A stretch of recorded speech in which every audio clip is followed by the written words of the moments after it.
What's going on, guys? I hope you're very well. I hope you're having a very nice day. Today, we're gonna be transplanting this little guy.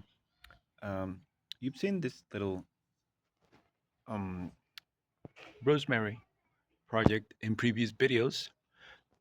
This is the smaller one, and ever since we worked on that little guy, I've also taken a couple of cuttings. You can see them over there, and another one over there. Um, and I wanted to tell you about that because I think rosemary is a pretty cool little plant. You can grow it, you know, the typical for cooking. It can also be a very nice house plant. I've heard I've heard somewhere that it's really good if you drink it as an infusion, as a tea, and of course um, this channel, right? Is a very good candidate to work as bonsai. The foliage is nice and fine. It can flower. The little bark looks really old and interesting. Very early on. So yeah, this is one of my favorite plants at the moment. You can see that this one already has uh, like a couple of paths here and there. The main branch structure is in place. So what I want for this little guy now is for it to thicken the base. So what I'm going to do is I'm going to leave a huge sacrifice branch right at the apex, right on top of the little tree, so that I can continue to thicken and thicken and thicken, because I want like a massive little shohin size tree. Yeah. If you hear like a little kid playing in the background, that's my neighbor. So sorry if you hear any cries or whatever, because I hear they really like playing rough. So bear with me. Anyway, so what I'm gonna do now is I'm gonna take it out of this little pot. Um, this is a pot that was given to me as a gift by my now wife, then girlfriend, and you can see that it's really unfortunate that it cracked. Um, this was uh, last year. This was sitting um, on the floor, and I think someone who was walking by accidentally knocked it over, and you can see the huge crack that um, formed because of that. So it's unfortunate, but I think this is going to be a very good pot to try kintsugi, that Japanese repairing technique.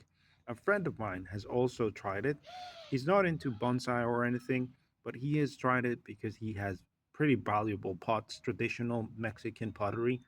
He really likes that, and so he's tried that on some pots that he has received broken um, in the delivery process. So I think I'm gonna ask him how to do that where we live. So anyway, I'm just gonna take it out of the pot and I'm gonna transplant it here to this colander, and we're also gonna transplant another little tree into our colander today as well.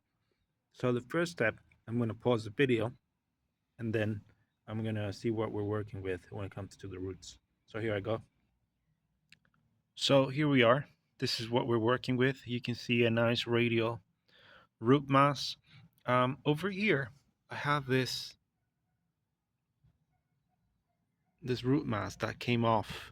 I'm not sure if that is the rosemary roots or these come from these little weeds that were growing in the pot alongside with it. So, regardless, we can see that we got a nice radial root mass, and that's going to contribute to the thickening process. So next, I'm going to use this substrate that I have here. You can see that it's pretty granular, and this is not the typical mix that I use, just because I want this to have like a lot of organic matter available. Um, so in general, rosemaries don't really like an excess of water, but that's not a problem with the colanders because they have so much drainage. So what I intend to do is try a substrate mix that has a little bit more organic matter, and that can speed up the process a little bit. You know, the process of growing and elongating branches and you know uh, in this case, selecting the sacrificial branch so I can continue to thicken. So the next step that I'm going to do is I'm just going to put it in the pot, and that's pretty much it. Okay, so here we go. So there we are. For some reason, it doesn't look as small at the moment. When I had it in the original pot, which was pretty small, it looked kind of small to me, But now it it kind of looks good, right? With branches in position, with definite paths forming here and there. So yeah, I think this is going to be a pretty cool little tree in the future. I'm really looking forward for it to bloom, just so I can see the little flowers that Rosemary has. Yeah. So I'm not gonna water it at the moment because I'm just gonna continue with the other one, which is gonna be the mulberry one, and yeah, I can water both of them once I'm finished. Okay. So let's continue with the other one. So here we have little tree number two. I think I've shown you this little guy in previous videos. I think when I was transplanting my red oak, you saw a shot of it. We can see that it's just starting to wake up from dormancy from winter. And yeah, that's the exact moment where we want to transplant our trees. Yeah. So I think I'm going to leave this little piece of wire that I used to a little bit of movement to this rather straight section. Um, but yeah, in the next couple of months with the new growth from spring, I'm going to remove that so it doesn't get a lot of scarring. Anyway, it's growing in this nursery bag, and I expect this little guy to be, um, very very strong when it comes to the roots. So that's just general knowledge for mulberries.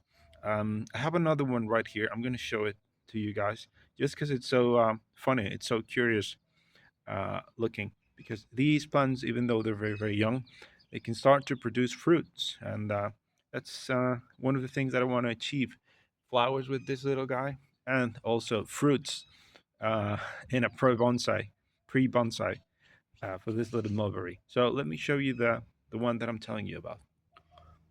This is another little mulberry that is also growing in a nursery bag. But this is a bit more precocious because it has roots already, and it also has tons and tons of fruit. So, like I was saying, this is pretty cool, and yeah, that's one of the reasons why I like the mulberry plant so much. It's you know really really resilient, very vigorous. The fruit is edible and it's really good, and also it can make really really good bonsai. So yeah. Anyway, so that's what I wanted to show you, and let's go back to the other one. So here it is. A cat's out of the bag. um, you can see the roots are kind of interesting, they look very yellow. I don't know if you can see that in the shot, but they are bright yellow. Well, at least compared to other roots. And you can see that it's got tons and tons of little fine roots, and that's exactly what we want. I was looking for a top root that I could remove so it could focus more on growing those lateral roots, and I couldn't find anything. So that's great. That's another positive or benefit of growing mulberry as bonsai, because you don't get any top roots, and you can thicken it no problem, because those lateral roots are the ones that are, first of all and most importantly, are going to feed the tree, and second of all, are going to give your tree that you know cone shaped structure that we want, that structure, you know indicative of very old trees. Yeah. So yeah, I'm just going to transplant this to its colander. Maybe I'll prune a couple of roots here and there, but I'm not going to do anything else to it. Yeah. So I'm going to cut them, prune them, and yeah, I'm going to put it in the colander. So here I go. So here we are. We got both of them transplanted and in their individual colanders. And now the last step for these two is to water them thoroughly. You'll see that, like we've mentioned in previous videos, the drainage and the colanders is really, really good. So that's gonna be really beneficial for the root health of the plant and, in consequence to the overall health of the plant. Yeah. So we're gonna water both of them. And yeah, that's gonna be it for these two little guys. Yeah. So look at the nice drainage over there. So it's really important to water heavily the first time that you transplant it. It's also really important to leave a portion of the old soil just because it has a lot of microorganisms, whether they are fungi or they are little, um, yeah, little microorganisms that are beneficial to the overall health of the plant. They work in unison with the plant, symbiotic relationships, right? So anyway, the last thing that we're going to check in this video is to look at two other little projects that we've worked on before. And my neighbors are fighting. That's why I paused the video. Anyway, yeah, the last thing that we're going to do is take a look at two previous projects. Uh, Two projects that you've seen in previous videos, and we're going to call it a day. Okay, so let's go ahead and take a look at them. The first one is my little pixie bougainvillea. You can see that it's flowering really, really nicely. And this is going to be also sort of like a heads up of what we're going to do with this little guy. I think I'm going to change the planting angle. And instead of growing it like this, I'm going to grow it, I'm going to grow it like this, you know, and I'm going to have to cultivate this branches that fill out this section of the plant. And I think that's going to achieve that triangular look that we want in the plant. You can see that it's also planted in a colander, and the little flowers are just you know an indicator of the overall health. Yeah, so this has been loving the sun, and I'll keep you posted on this one. Maybe make another video on it pretty soon. And the other project that I wanted to show you is my red oak. Yeah, so let's take a look at that.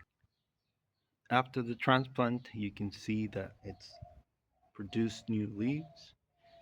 It's still producing tons of new leaves. So we can say that this transplant has been a success. Yeah. Still, you can see some leaves have been damaged by the sun, and this is pretty common with oaks. What's happened is that um, a couple of days in the past few weeks, I wasn't able to water my plants properly, and they suffered the consequences. Like I was saying a couple of moments ago, when you transplant a tree and you don't water it thoroughly, that could be, you know, um, really, really detrimental for its chances of survival. So yeah, you have to pay attention to the watering. So yeah. Anyway, that's our little guy. And I'm also gonna keep you posted on this project in particular. And yeah, I hope you tune in to see the process. Anyway, so I think I'm gonna call it a day. I hope you liked this video. And yeah, if you have any comments, doubts, questions, anything, drop them down below. I'll see you in the next one. Bye.